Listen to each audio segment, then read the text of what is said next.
सर्वांनी लक्षपूर्वक हा सेशन अटेंड करायचा आहे आणि नंतर आपल्याला कसा वाटला त्याच्या प्रतिक्रिया सुद्धा आमच्याकडे पोहोचवायच्या आहेत. चालू करूयात ना? मॅडम ऑनलाईन आलेले आहेत. कुणाला काही अडचण नाहीये?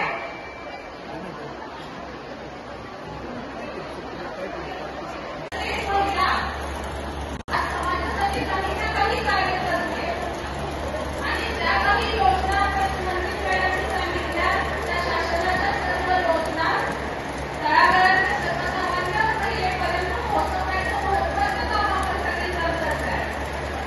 मी बऱ्याचदा बघते आपल्या आशा सेविका ऊन, वारा, पाऊस कशाचीही कमाल न करता कोरोनासारख्या काळामध्ये सुद्धा कुटुंबाची सगळी अडकून पडणार का?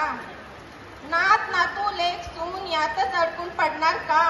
जीव ओवाळून टाकला तरी कुणी तुझ्यासाठी रडणार का? घरासाठी राबूच नकोस असं आम्हाला म्हणायचं नाही. घरासाठी राबूच नको असं आम्हाला म्हणायचं नाही. थोडं तरी मनासारखं तिनं जगायचं का नाही? घरासाठी राबूच नको असं आम्हाला म्हणायचं नाही. थोडं तरी मनासारखं तिनं जगायचं का नाही?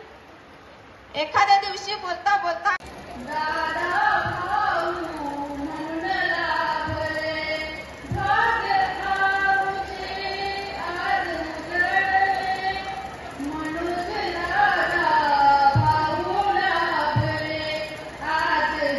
कोविडमध्ये सगळ्यात चांगलं काम तुम्ही केलं असेल तर तुम्ही बसलेले सगळ्या मंडळींनी केलं.